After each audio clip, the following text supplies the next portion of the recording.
At 2,000 frames per second, the camera caught something the human eye was never meant to see. A metallic blur tore across the mesa, half a mile in just over 1 second, before disappearing without a sound. Within moments, the air around Skinwalker Ranch began to vibrate, like the ground itself was alive. What Travis Taylor's team uncovered that night forced them to shut down the experiment, abandon the site, and question whether they had just made contact or opened something that was never meant to be opened. Make sure you subscribe, because tonight we're breaking down the terrifying discovery that made the Skinwalker team run for their lives. It started the way these nights always pretend to start: routine, clinical, harmless. High-speed camera specialist Burdett Anderson rolled back onto Skinwalker Ranch with a flight case full of gear that eats light for breakfast. Rigs capable of 2,000 frames per second, shutters sharp enough to catch a blink halfway closed. Every time Anderson shows up, the ranch seems to answer, and everyone on the team felt it. The subtle lift in the air like static before a storm. Dr. Travis S. Taylor walked the east field with him, tracing the invisible lines where compasses spin,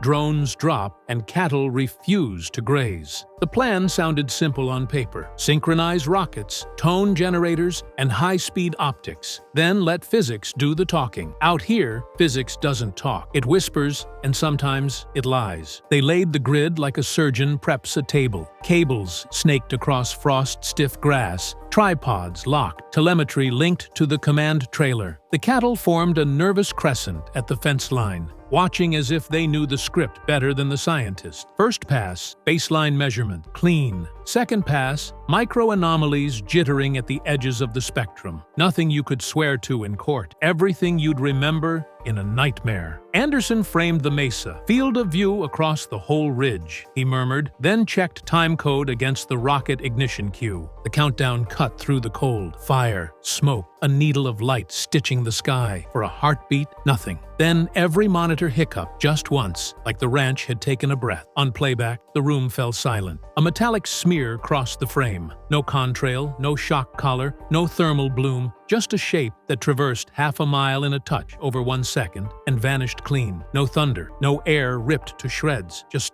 gone. Travis didn't cheer. He rewound. He measured. He watched the cattle surge as the object passed, not away from it, but after it, like they were pulled by something the human eye missed. "If this is noise," he said finally, "it's the smartest noise I've ever met." The baseline was broken. Curiosity was no longer academic. And somewhere beneath that sandstone mesa, the night pressed a finger to the ranch's pulse. And the pulse pressed back. By morning, the command trailer was quiet, except for the soft whine of hard drives spinning. The team replayed the footage frame by frame, eyes glued to the massive monitors glowing in the dark. The object had appeared for only 6 frames, barely a fraction of a second, but each one defied everything they knew about motion, heat, and light. It wasn't just fast, it was impossible. Calculations confirmed what Anderson had whispered the night before. The object crossed half a mile in just over a second, clocking speeds near 3,600 miles per hour without sound, propulsion, or air disruption. No sonic boom, no heat distortion, no signature of any known craft. Travis Taylor stood behind the monitors, arms folded, silent. His mind flashed back to the 2004 Navy Tic Tac incident, another object that bent the laws of physics and left trained pilots speechless. But what disturbed him most wasn't just the similarity, it was the reaction time. The UFO had appeared precisely 6 seconds after the rocket launch, not before, not during, after. "It's responding," he muttered. "It's waiting for us." They ran the footage through spectrographic filters. No chemical trails, no reflective surfaces. The anomaly absorbed light, leaving a hole where color should have been. "It's frictionless," Eric Bard noted quietly. "Whatever that thing is, it's moving through space without touching it." The phrase sent chills through the team.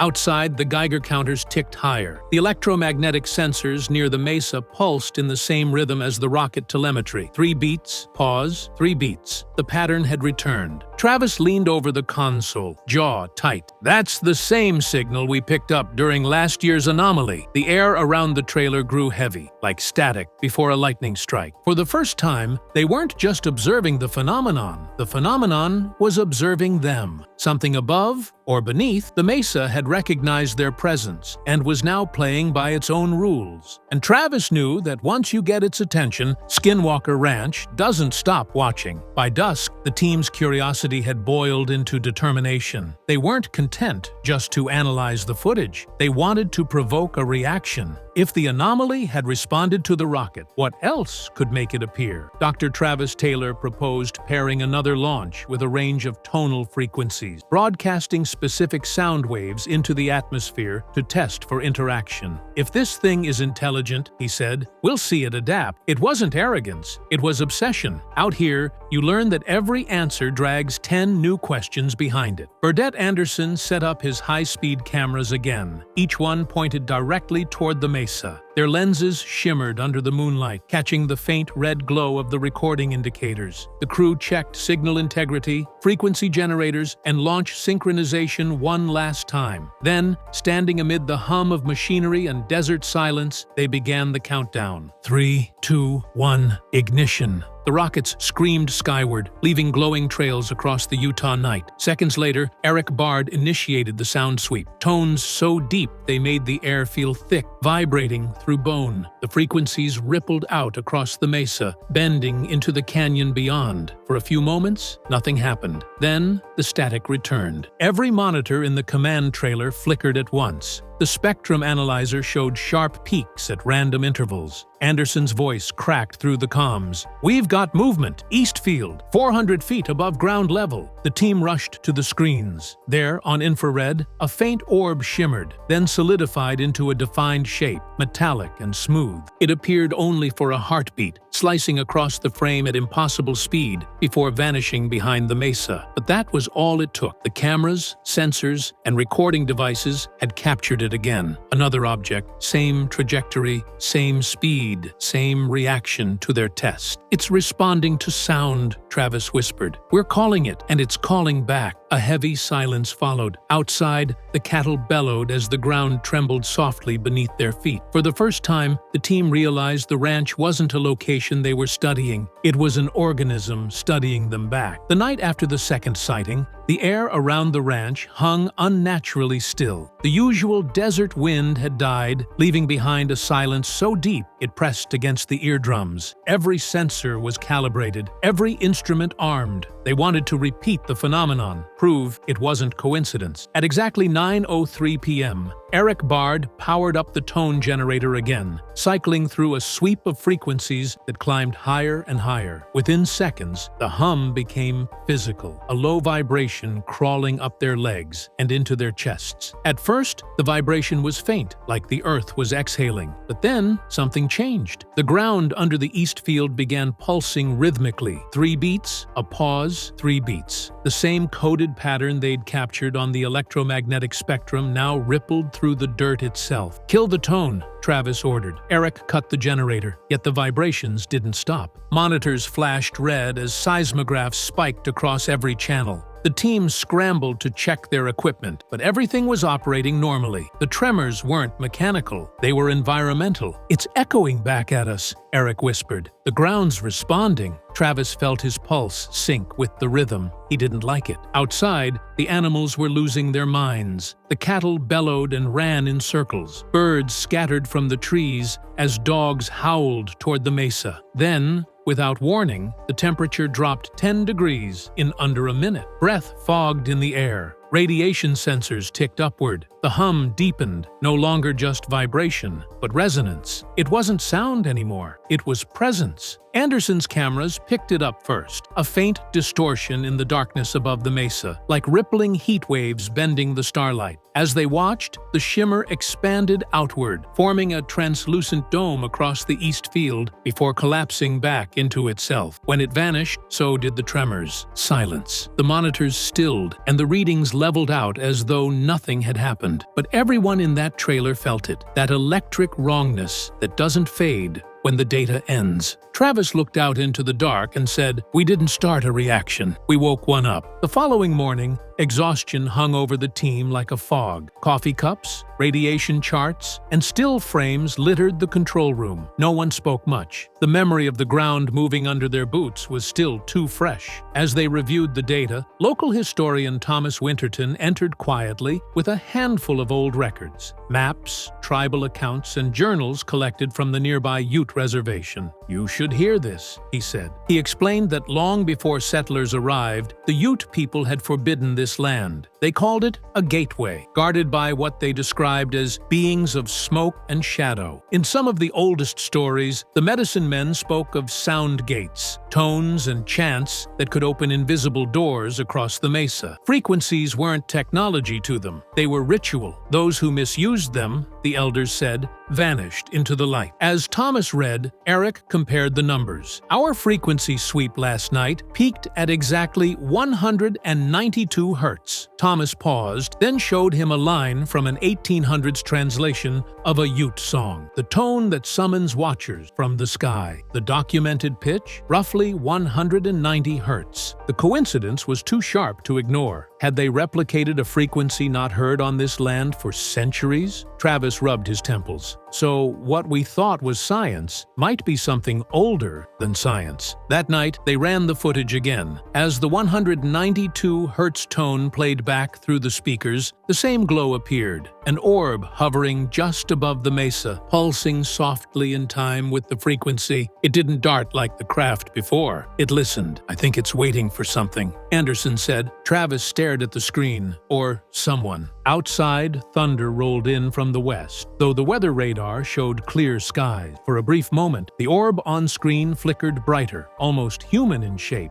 then vanished, leaving a faint echo of the frequency still buzzing through the speakers. Thomas's words rang in Travis's mind long after. "Sound opens the gates, but not all that comes through will leave." By the third night, even the veterans on the team were uneasy. Every instrument on the ranch was acting strangely. Batteries drained faster than normal, compasses spun erratically, and drones lost GPS the moment they flew over the mesa. Still, Travis Taylor refused to stop. "If we walk away now," he said, "we'll never know what's inside that signal." He ordered a final test, a synchronized launch of rockets, timed with a full-range sweep of tonal frequencies, stretching from subsonic rumbles to piercing ultrasonic tones. If something was responding to them, this would provoke it. The crew assembled in the east field under a colorless moon. The desert felt wrong, still, tense, like the earth was holding its breath. Anderson set up the 2,000 frames per second cameras, while Eric fine-tuned the tone generator. "We'll push through every band, one after another," he said. "If something's waiting, it'll show itself." Travis gave the nod. 3, 2, 1.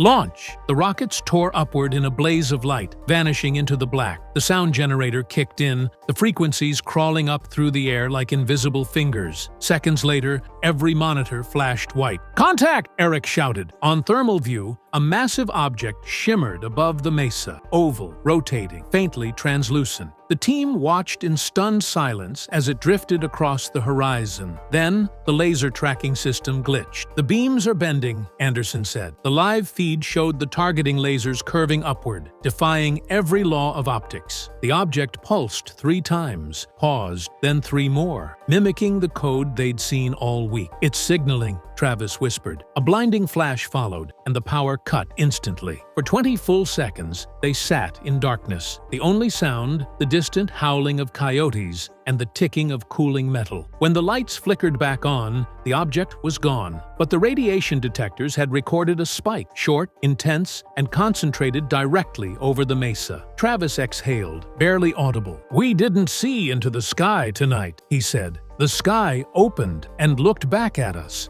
The following day, the ranch was silent. No wind, no birds, not even the buzz of insects. It was as if the land itself was holding its breath. The crew gathered in the command trailer, reviewing what little data survived the blackout. But the deeper they dug, the stranger it got. Files corrupted mid-transfer. Cameras had recorded when no one pressed record. One frame, frozen in static, showed tall shapes, thin, towering figures standing on the mesa ridge, half obscured by the haze.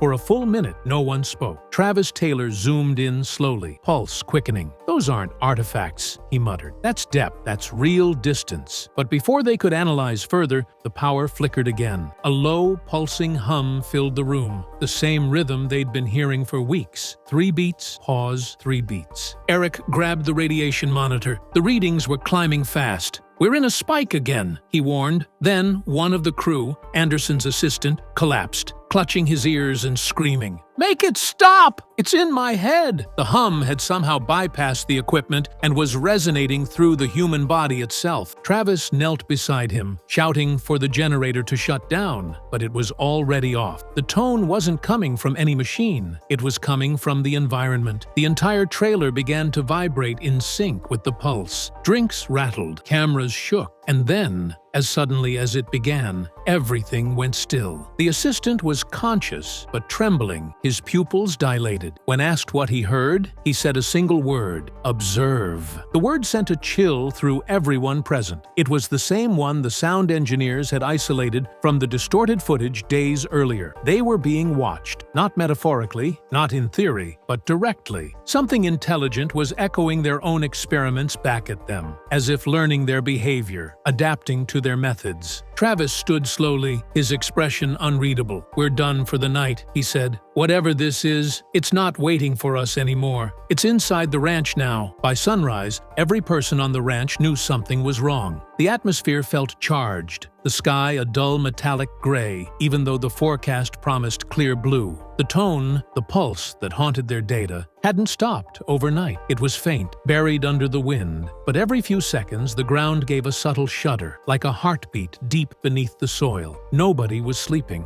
Nobody was eating. Travis Taylor gathered the team in the command trailer, his face drawn and pale. "We're standing on something that's alive," he said quietly, "and it knows we're still here." While they debated one last scan before leaving, the monitors began to flicker. The seismic sensors lit up across the entire east field. The tremors weren't random. They were forming a pattern. Eric Bard leaned over the display. "3, pause, 3, he said, voice shaking. "It's communicating again." The moment he finished, the main trailer lights dimmed, and a deep, resonant vibration rattled every metal surface. Outside, the dogs began barking, and the cattle stampeded toward the fence line. Anderson sprinted to his cameras, shouting that the lenses were picking up heat signatures above the mesa. Through the thermal scopes, glowing orbs flickered across the horizon, 3 in a perfect line, pulsing in unison. Then, as they watched, a 4th appeared directly above them. "We need to shut it down!" Travis yelled. But before anyone could move, the radiation alarms screamed, red lights flashing across the control panel. The vibration grew stronger, humming through the floor until their teeth ached. Every monitor froze. For a split second, the live feed showed the mesa covered in a faint orange light, like molten metal shifting beneath the rock. Then everything went black. When power returned moments later, every system had reset. The footage was gone. The only file left on the drives was a single corrupted frame, the mesa glowing, the 4 orbs aligned above it, and the same chilling text written across the static. "Leave now?" Travis didn't argue. He ordered a full evacuation. As the team sped down the dirt road, seismic sensors on their laptops still pulsed behind them. 3 beats, pause, 3 beats, like a warning or a promise. When the team finally cleared the property line, no one spoke for miles. The dust kicked up behind their trucks, hung like a veil between them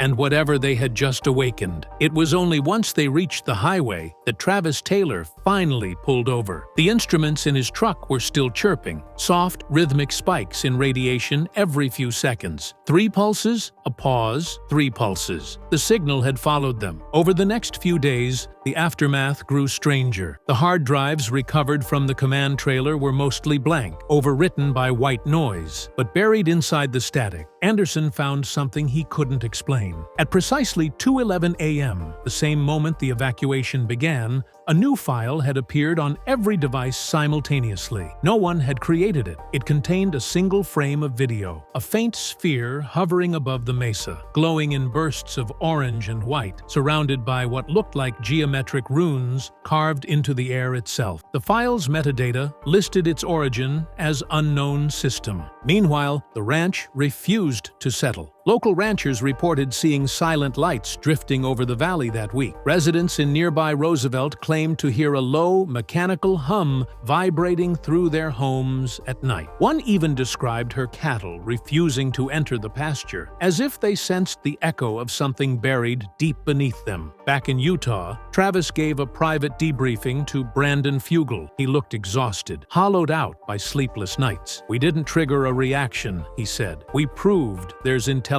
behind it. It's using us to communicate. With who? I don't know." He paused before adding, "But whatever's under that Mesa, it isn't done." A month later, Travis went silent. The production team received an encrypted voicemail from him, his voice low and shaking. "It's in the data. It's learning. Don't come back here." To this day, the government has classified every electromagnetic log recorded that night. The 1.6 gigahertz signal, 3 beats, pause, 3 beats, continues to broadcast from the coordinates of the East Field. No one knows its source. No one dares investigate. But sometimes, when the wind dies and the valley falls silent, the ground still hums, like the ranch is remembering the moment it was disturbed, and every few months, the same pulse returns, echoing through the soil. A warning, or perhaps an invitation.